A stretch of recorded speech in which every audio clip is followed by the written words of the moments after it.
Miami Street Photography Festival is being held this year, running from December 5th through December 8th. I have attended the 2 previous years and can say it's one of the best photo festivals that you can go to. There are other big photo shows, but many of them focus on equipment and software. Miami is about photography and photographers. They have an amazing lineup of photographers who are serving as presenters and workshop leaders, including Eugene Richards, Nico Econopoulos, Matt Weber, Jens Krauer, Gustavo Minas, and today's guest, Magdalena Sole. Magdalena is a former guest of the show and the author of one of my favorite photographic books, New Delta Rising. I'm drawn to her work not only because she has an exceptional eye, but because she brings compassion to her work that's evident in all of her photographs. It's often born from the sincere curiosity she has for people, not as photographic subjects, but as human beings. I like to know those people. I like to, hear their stories, their suffering. It's like these relatives that I find myself so fortunate to have all over the world, that I revisit and I'm in their place and I hear their stories and I tell them about me, although I think most people think I'm somehow an alien from outer space or something that just lands there sometimes. But it's just, I just find so fortunate to be able to do that. And only the camera affords me to do that. Just this little camera on this bag, I can pull out and I can just step in the middle of people's lives. I don't know how I would do that without a camera. I guess one could. But it's like the camera is like my excuse for walking into people's lives and getting to know their life stories. Magdalena produces many great singular photographs, but for her, they're not finished until she prints them. She then begins seeing those images again for how they relate to each other and what they say to her as a whole, as a body of work. Whenever I work on a project, my idea is always photography is not just taking pictures. That to me is maybe 20% of all of it. And a much greater part is putting them together, editing them, sequencing them, creating a melody out of those pictures, creating a work, creating a book, creating a show, creating a projection, a photo montage, something, creating a body. And if you don't think of that and you just think, oh, I'm a photographer, I'm just going to take pictures, maybe I'll sell them to somebody. I don't know how that would work for me. Because to me, really, the project is not finished until I have a book. And I don't even understand what I'm doing until I finalize my edit or I create a show that people react to. We will talk to Magdalena about the importance of culling and editing her photographs into bodies of work and how her first book informed her subsequent projects, including her next book on Cuba. This is Ibarionex, and welcome back to the Candid Frame. Yeah, so we lived in New York City for a long time, and I loved New York. I still do so much. But there came a time in New York City where the city became so gentrified. I don't know if you know New York at all. I do. And, we just kind of used to like those neighborhoods. It was like many cities into one, and there were all these people. And then, for better or worse, one day the city got so clean and everybody was so organized and everything, it's maybe an exaggeration, but it just became all those little funny places that I remembered were just gone. Yeah. It just covered us with such sadness over that loss of that real place, we knew in New York City, that we said, okay, let's march north somewhere. So I had actually never been to Vermont before we moved here, so. Well, I hear it's a beautiful part of the country, so. It's gorgeous, and it's so different from anything that I knew. So it's quite amazing. Yeah. Really it is. Well, I have to say that your book is a book that I always recommend to people. I just love that book. about the Mississippi Delta. Oh, do you? Yeah. I was just, from the moment I first saw it, it's been one of my favorite books. I like returning to it over and over again. I actually lent it to a friend, which I shouldn't have done. I should have had him bought it, because now I got to bug him to get it back. He doesn't return it. Oh, that means a lot that you say that. It was very, it was a tricky line to walk, Yeah. Because, doing photographs of people living in poverty, some people take umbrage to that. Yeah. But to me, and I don't know how to say this in any other way, but those are the people that actually really interest me, that I find are alive, that have something to say that interests me. So all I do is just follow that. Yeah. Well, we talked a lot about that book the first time I talked with you. And I thought it might be more interesting to talk more in depth about the entire process of working on a personal project, what's involved with it, especially the second time around, because I know you're going to come out with a book on Cuba next year. But I know there are a lot of people that are interested in not only working on personal projects, but eventually seeing it culminate in a book. But I think since you've done this going on a second time, it would be interesting to have a chance to sort of go over what you've learned, what you're doing differently. But first off, let's talk about this new project, this upcoming book on Cuba. How did it come about for you? Well, I started going to Cuba, and, I always wanted to go to Cuba. I don't, as long as I remember. And one day I somehow just went, and I got all the different permits that you needed at the time, and I went.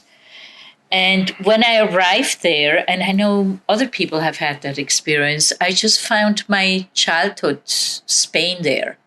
I grew up in Spain during Franco, the dictator, and Spain was a very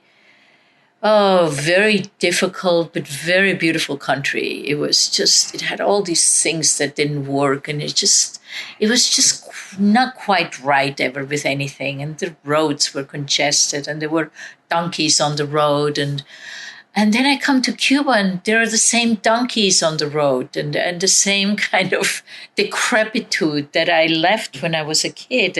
And one thing, so why would you miss that? And I miss it because it has a certain, I don't know, love, something about it that I just was connected to. So that's how I came to Cuba, and that's how, the first moment that I arrived there, I knew I was in a place I loved. Including like the border people, the border police, they had the same faces as they used to in Spain. They horrified me. I always thought I would be arrested, never to be found again. And Cuba has the same people, but they have these fabulous dogs at the border. I don't know if you've been to Cuba. They're like these mutts, and they sniff and they eat, and they're so fabulous. And I don't know, I just fell in love with the whole package right then and there when I stepped into the airport. So there are a lot of people who have done work on Cuba, who are doing work in Cuba. What did you feel you wanted to bring to your work, that you wanted to explore in terms of spending time in Cuba and making photographs? Actually, I'm not a conceptual person. I don't come out with an idea and then I go after filling in the blanks. I always have looked for a place that I connect with my heart. And it's very unpredictable. I go to different places all over the world. I can go to a place in some, the middle of nowhere in Japan and connect to it. Or I can be, coming to Cuba and connect with it. So it was just that moment of just, I get it. It's my place. It's the place I love. And I felt the same way about the Mississippi Delta, about all those quirky people that I met and those wonderful people and their difficult lives and their strange histories. And I don't know, it's like, I guess fish might feel that way when you put them in the right pond and they just kind of paddle around. So that's how I photograph. I have to find my right pond that I can jump into and connect with it. And then pictures come out of me and I connect and I make pictures. And everything else kind of comes much later. Because I heard a presentation where you talked about, someone asked you the question of how much time do you spend on a personal project? Yeah. And that can be important because time is as valuable resource as money is. Yeah. It seems like you just kind of dove in and then you kind of figured it out. But, time is, of course, an issue. So how, talk to me about how much time do you dedicate to one personal project as opposed to another? And because I know you've worked on multiple projects. Yeah. I mean, in the beginning, when I started out, I always thought a personal project should be 1 to 2 weeks, until I came to the realization that it was totally crazy that, unless you spend a minimum of 3 months with anything full time, you don't go anywhere. And since then, it's taken years to work on a project. So in Cuba, I think I first went there in 2019 or something like that. That's now. It must be 2009 or 2008. And I've been working ever since there. And I just go back every year for a couple of weeks. And I think it's just the returning and kind of becoming part of the history. And the only thing I can kind of associate that with is when I was a kid, we always went back to Spain every summer to visit the relatives. And we lived in Switzerland. We exiled to Switzerland. And so when we would go to Spain, we'd go there for 3 weeks or something and reconnect with the family and everybody. And strangely, if I think about it, that's how I do my photography. I go back to places and I almost view them as my family, and I just go revisit them and I photograph. And somehow these projects are not closed-ended. They're just more open-ended, I would say. Okay. Does that make any sense? No, it does. I think what I'm trying to sort of figure out is that there are a lot of people who visit a particular location over and over again. Right? They go there, they may go every year, every couple of years. They produce a lot of photographs, but that doesn't necessarily mean that they've produced a body of work that is worth the time that's going to be, that you're going to have to dedicate to culling images, putting them together. Just because you shoot a lot of pictures that may be well composed and has beautiful light and interesting characters doesn't mean that you have anything to say. So how do you sort of... That's a good point, yeah. So I'm kind of curious in terms of at what point did you kind of realize that, this is what I want to say about my experience in Cuba? Well, I think whenever I work on a project, my idea is always photography is not just taking pictures. That to me is maybe 20% of all of it. And a much greater part is putting them together, editing them, sequencing them, creating a melody out of those pictures, creating a work, creating a book, creating a show, creating a projection, a photo montage, something, creating a body. And if you don't think of that and you just think, I'm a photographer, I'm just going to take pictures, maybe I'll sell them to somebody. I don't know how that would work for me. Because to me, really, the project is not finished until I have a book. And I don't even understand what I'm doing until I finalize my edit or I create a show that people react to. Mm-hmm. And maybe it has to do that I came, my background is in film. I was a film producer. I worked in film. And, you can shoot as much as you want, but if you can't project this thing onto a screen at some point, you have absolutely no story. You have just pieces that are unwatchable. And I think, if I may say so, a lot of photographers these days just kind of lose sight of that. That, just because we can capture everything digital, we can just put it all in a computer and more. That's not so much what photography is about. It's about what comes out of that eventually. Yeah. And I think in the very old days, when you had prints and you were in the darkroom, at least you came out with something you could somehow hold in your hands and then, show or do something with it. But I think that's just kind of gone into the background, that concept. When I'm working on a personal project where I don't go in with this particular agenda, what I tend to do is I will group like images. Uh-huh. Say it's portraits, it's workers, it's environment, whatever name I want to give them. And over time, as I'm producing pictures, I throw more into those categories, and I'll periodically go in there and decide, okay, I have these 3 pictures that better represent this idea, and I get rid of those. And then as I continue to shoot, I start looking at, okay, am I really telling as the kind of story that I think that I'm telling? Where have I succeeded? Where have I failed? What's missing? And sometimes I just sort of approach it that way rather than coming up with a written concept and then shooting based on whatever concept I started off initially. So I'm just curious, at what phase do you start looking at your work and assessing it critically? I think actually I do this pretty much in every time I kind of get a big bunch of pictures. So every time, for example, I went to Cuba, I came back and I printed, I edited, I put the images together, and I started like constructing this puzzle. And every time I went, I like replaced pieces of the puzzle, like added some new ones.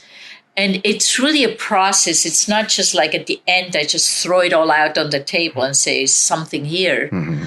But it's really kind of like I build it up. And then, I'm guilty of photographing too many dogs. I love dogs. I have more dog pictures than anybody should ever have. And I shouldn't show them to anybody. That's okay. But, stuff like that doesn't really come to you unless every time you go to a place and you collect pictures, you put them together and you say, oh, not again. Did I do that? I spent 50% of my time photographing this again. And it's nothing wrong with being repetitive, but of course you can't have a book on all the same subject, or at least I don't want to. And so it just makes me smile, the things that we are drawn to, the things that we are not drawn to, that sometimes I realize, I have not one picture of this particular thing. Why is that? And then I just kind of go find out what's so compelling or appalling to me about it. So I do tend to collect pictures and every time put them into an edit and then print them out, hang them around me, and then I go back. Okay. And for example, on Cuba, I thought, oh, I'm so great, finally I got this book together. I'm so happy. Everything's good. That moment when you're going to fall off the cliff. And then just as I'm saying that, Fidel Castro dies. The whole book was just like, okay, now what? Like this entire new thing has just been introduced, and I left the next day and I photographed that. And now how do you incorporate that in something that is so kind of nicely woven together into a whole? And so I had to kind of just be open to kind of tearing it apart again without destroying it, which is always the danger in a moment like that. Well, it's kind of like working on writing something and the computer crashes and you lose everything and you have to start over. As frustrating as that can be, I sometimes feel like having the chance to start over actually makes it better. Was that your experience? Yes. And then finally you look at it afresh. And I realized, I always tell people, I teach editing and so forth. And I always tell people, don't just go back and rip everything apart. Just you have something. And so you need to incorporate something new. It's more like building blocks that you add to it. And and you rethink everything with every new element that you add and you bring to it. And some of those new elements can be giant and some can be very small. But, you try not to just throw everything up and say, okay, let's start over again. Yeah. And I learned that really the hard way when I first, the Delta book you were talking about, I had it, a beautiful edit, what I think was a really strong edit. And I had these wonderful people helping me with it. And I felt good about it. And then I showed it to a very well-known, prestigious person who's published tons of books. She said, you have to start over with the edit. Let's go back to that. Let me go back to part of that question, because you mentioned about printing and the images. And I think that is a real critical part of the editing process. As much as people love to look at pictures on their screen, when it comes time to choosing images and seeing how they relate to each other, you have to print them in order to make them. I totally agree. Yeah. So tell me about that process for you and its role in your work. Well, I think I did that from the very beginning, which was, I got these, what do you call it, wires that I hang like strings on a guitar in my studio. And I have like wires and wires hanging everywhere. And they're metallic, so you can put magnets on them and you can hang, hundreds of prints of those. And the prints don't have to be big. It's not about creating the most gorgeous print in the beginning. But, to me, prints are like in a musical thing. They're just like harmonies or something, and you have to put them next to each other and in order to see if they work and how they sound. And if you do it on the screen, you can do it to a certain point, but it's much more difficult, I think, to really quickly understand what you're looking at. Yeah, I agree. And for me, I think this may be a sort of mental thing for me, but there's something about experiencing a photograph with a white border around it. When I hold that piece of paper and I see it within the context of that piece of paper, I think I not so much appreciate the photograph, but I think I experience the photograph as a photograph in that moment, where it isn't just an image that's glowing off the screen. There's something about seeing it on paper that gives me a better sense of how effectively it works, especially in relationship with another picture. And I think sometimes, images are very forgiven when they're backlit and beautifully shown on the screen. And when they're just kind of on a piece of paper, they just resonate totally different. And I find that very fascinating. But to me, it's still foremost a printed medium. And for the first time, I did a photo montage, which was truly the most insane thing I think I've ever done, because it entailed about 1,000 images that needed to be put together and sequenced differently. It was like creating a movie, kind of shot by shot, that you have to go photograph somewhere and then assemble it. And it's just so interesting when you project an image, how different that image lives in your perception than if you have a printed image, a piece of paper. And I still love books. I mean, I'm just a junkie for books. Yes, I have to build a bookshelf right behind me because I've run out of space and I keep getting more books. So they have to go. So they're just stacking up on my counter in the back, and it just looks unseemly. It sounds seemly, yeah. My husband and I had a deal, we lived in New York in this little apartment. And so the deal was we only had so much bookshelf space. So if I bought a book, I had to get rid of a book. So it was only a finite amount of, but now here in Vermont, it's like, there's no end to the books. Oh my God. But I do love the smell of them. I love the smell of the print. I love even going on a printing press, when things get printed. And that smell, to me is just part of it all. It's not just the visual. It's the smell, it's the texture.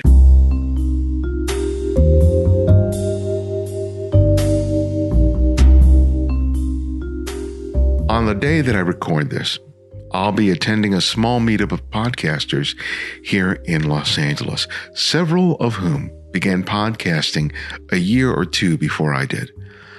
I'll be meeting some of these people for the very first time, some of whom produced some of the very first podcasts I ever listened to 15 years ago. I count myself honored to be invited to attend this event and to be able to say that we're still here making content for listeners from all over the world. Though it's not easy work, I derive too much joy and satisfaction to stop. I imagine that many of the people that I'll meet today will share that same sentiment. I mean, why else would you do something for over a decade that you weren't getting paid for if it wasn't about love and passion? And regardless of how long you have been listening to the show, I hope that you have developed a love and passion for TCF. And if you have, please consider supporting the show by becoming a Patreon supporter. By contributing only $5 or more a month, you can help us to deliver these conversations to you every month and every year. Visit patreon.com/The Candid Frame and become a Patreon supporter today. Thanks.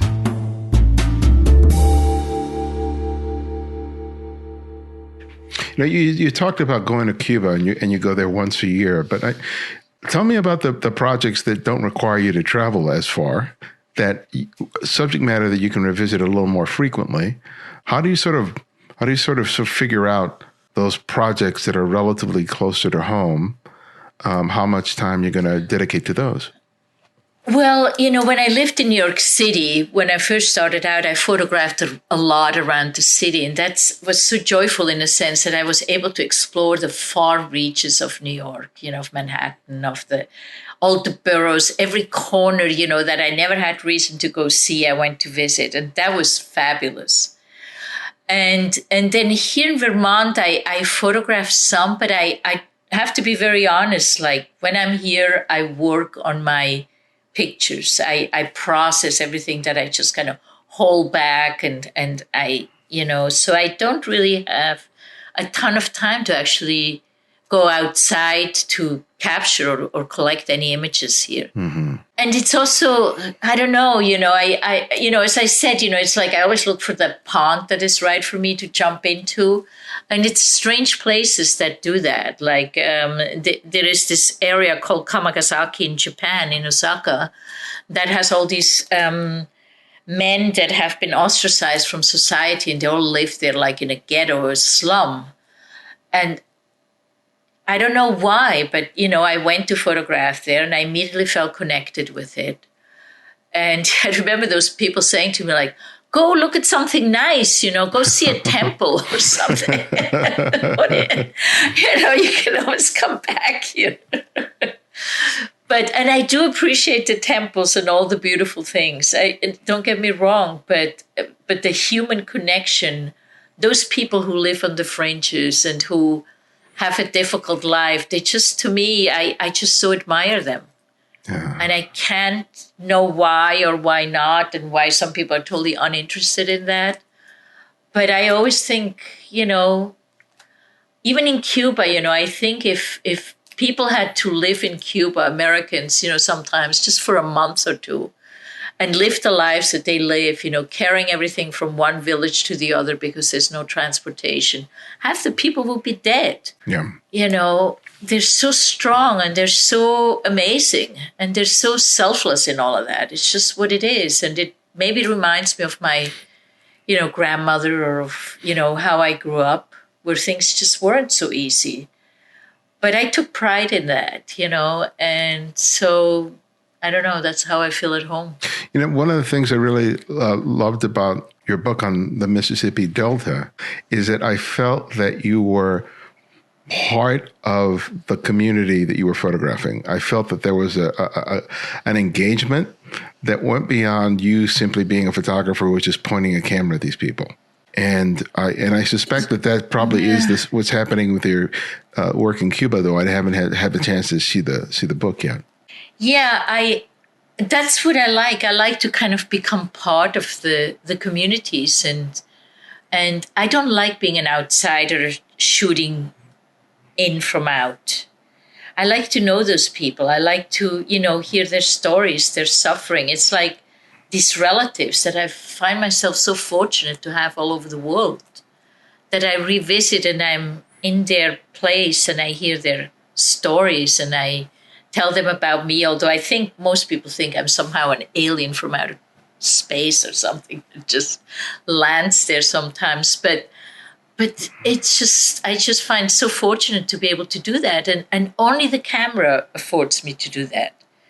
Just this little camera on this bag, I can pull out and I can just step in the middle of people's lives. I don't know how I would do that without a camera. I guess one could. But it's like the camera is like my excuse for walking into people's lives and getting to know their life stories. One of the things I think is because you teach workshops and you've taught workshops in different locations, Mississippi, Cuba, and it's one thing to teach people how to make good photographs. It's quite another thing to teach people how to tell a story. And, so what do you feel is important for you to teach your students when you're conducting your workshops so they can get beyond simply making that individually nice looking photograph and making something more substantive? Well, I think I always try to convey that you have to connect and respect people, and that if you can't love the people you photograph, you shouldn't photograph them. If they're just kind of weird or strange or whatever, don't even go there. You have to have a certain compassion and really appreciation for your subject, and I try to teach that, like, don't walk into these people's midst and not care about them. We're just like such instinctual beings. Everybody feels it and knows it. But if you have an open heart and you can embrace them, then you can photograph them. Mm-hmm. And if you're not interested in them, then you shouldn't photograph them. Then you should just walk away. And that happens to me sometimes too, rarely, but it happens. I just know I'm at the wrong place and I should just walk away. And then I do. So if anything, I do try to convey to people to just be open-hearted when they photograph and not just be there to steal a picture. You can't do that, I think. When in a new situation, do you sort of establish yourself for a while before you start making photographs? It depends, I've jumped out of the car in front of an entire family and said, I just can't help it, but you look so fabulous. I just had to stop and take your picture. Forgive me, And then they just say, you crazy or whatever, or so it happens like that. But I also can be sitting, having a water on the side of the road for an hour or two until the entire town comes out to see who this person is. And then I let people come to me, and ask what I'm doing, what are you doing here? Where are you coming from? Where are you going? And then the word goes around, especially like in the Mississippi Delta, like all these people come out, there's nothing happening. And so suddenly there's this person here, and that's how I meet people. Do you feel at least in the States, your accent helps? Maybe, yes. I'm not sure, and speaking of accent, when I first went to the Mississippi Delta, I just could not understand a word anybody was saying. Mm.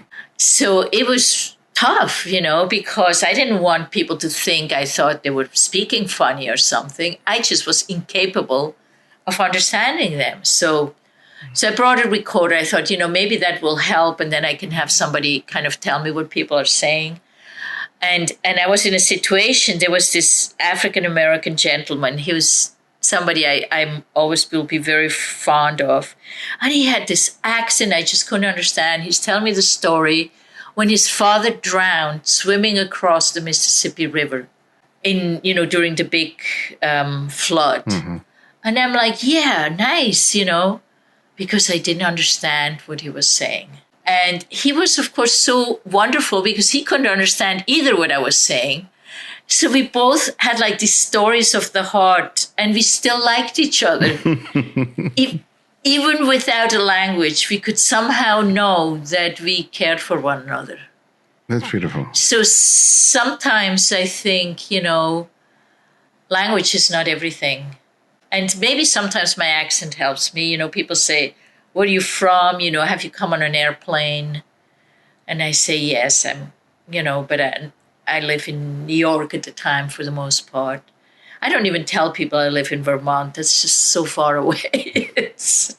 People can't even grasp that. So tell me about what you learned from the first book that helped you with the second one. I learned that it takes so much more time than you ever imagine. It's a full-time job, and it takes so much time to put it together and to make it right. And if anything, when I did the first book, that was really the big lesson. I thought I could just somehow pull it together and, it'll be done in a couple months. But it took an entire year full time for the first book, just from the moment I had all the images together and all the sequences, just to do the rest. So just to have a good amount of respect for it, I learned, I think. I've talked to people who often will share the images they're considering with other photographers, with an editor. Who else did you incorporate in the decision-making with respect to the selection of the images and the sequencing? In my Delta book, I worked with Alex Webb and Rebecca, his wife, Norris Webb, and they just were so wonderful, and we had such a beautiful relationship, and we just kind of argued, and I wanted a picture in, and Alex goes like, "This is not a photograph." I'm like, "Sure, it's a photograph." He's like, "No way." and it was hugely helpful to work with people who you really trust, and not just anybody, who will tell you something, and to establish that kind of relationship. And in my Cuba book, I worked with Elizabeth Avedon. And again, it was just like a relationship of trust and of working on these images together over time. And I don't know, it's like, working, I don't know if you play music, but if you play in an ensemble or something like that, you get to know each other's quirks. Right. And you can adjust and adapt, and somebody does a riff and then somebody responds. And it's a little bit similar when you work with somebody who helps you edit. And it's a very delicate relationship, I would say. So are you going through the same publisher? Did you choose another publisher? How did that work? With the Cuba book, I was very fortunate that the same publisher, University Press of Mississippi, who published my Delta book, just expanded into Caribbean studies as well. And so when I showed them the Cuba book, it was just like, yes, we love it. And that was that. And they're just the most wonderful people. I just love them to pieces. So I don't know if that everybody says that about their publisher, but I really feel very lucky. And then I was so fortunate, I ran into Pico Iyer, the writer, who had, he's written so many fabulous, beautiful things that I've been admiring for 100 years. And he had been to Cuba, and we had the similar relationship as myself to Cuba. And so we connected, and so he wrote the introduction. And so it's just kind of like this magical thing that somehow comes together. And other times nothing works out. You're out there photographing and you hit your head against the wall and nothing's coming out. But in the end, I think a lot of magic goes into it. And you just have to let that magic somehow exist, and you just have to let it live. And I always knew I wanted to do a book on Cuba. And I always knew I wanted to do a book on the Mississippi Delta. And my next book is going to be on Japan. And, I don't start a book saying, oh, I have this publisher, or I have this or that. No, I just do what I do. And then at the end, I see if I can find a way to do something with it. When you're living with something for as long as you do on some of these projects, it can be a big emotional roller coaster. You have these incredible highs, you have these lows. So how do you get through those sort of ups and downs, especially when you're not in the midst of having the opportunity to work on it as much as you would like sometimes? Well, I consider myself, half the battle is just doing the work. So, I consider myself, I go to work every day, at 9 a.m, and I don't stop until 6 or 7 at night. And no matter what I do, if I'm out there photographing or I'm editing or whatever I do, I just work. And it's just been my discipline for all my life, and I think that's part of the battle to getting just through it, just, okay, I can't go on, but I'm going to sit at my desk and I'm just going to figure this out today. Just very wise words. Hard earned, I'm sure. It's just, and sometimes, yes, there are these ups and downs, but to be honest, the biggest challenge is the balance between, I teach workshops in order to finance my projects, because I don't have a sponsor that first sponsors the projects and then I do them. And so my workshops facilitate my work. And sometimes it's a very difficult balance because one is a full-time job and so is the other. And so it's always easy to let the things to earn money take overhand because you think, oh, that will mean, I can do this and that with that. Mm-hmm. But if you neglect your art in the face of it, then you have nothing. So that's always a very delicate balance for me. Yeah. Maybe for everybody, I don't know. Yeah, I think so. Well, my last question that I ask each guest is I ask them to recommend another photographer for our listeners to discover and explore, and it can be anyone, someone you've long admired or someone you've recently discovered. So who would that photographer be and why? Who would that be and why? Well, I have to say I'm always so partial to Mary Ellen Mark, and just because she was such a dear friend and because she was such a loss for me when she passed. And I learned so much from her. And I think anybody who can go into her images and her discipline of her work and her beauty of her images. I mean, there's so many I could name, but she is somebody that I just personally loved. So there's that extra. Yeah. Amazing woman. Amazing woman. Yeah. Well, thank you so much for your generosity, for your time, and for your work. I can't wait to see the Cuba book. I'm trying to remember something. I know we met before. We had an interview before, and I can't remember when that was. I think it was about 2015. Okay. 2015 or 16. It was about something 3 or 4 years ago, okay. Something like that, yeah. Okay, 3 or 4 years ago. Good. Well, it's so wonderful to talk with you. You're such a great listener and great just participant in hearing people's stories. I really, really love talking. Yeah, especially with people whose work I love, and yours is definitely among that list. Thank you.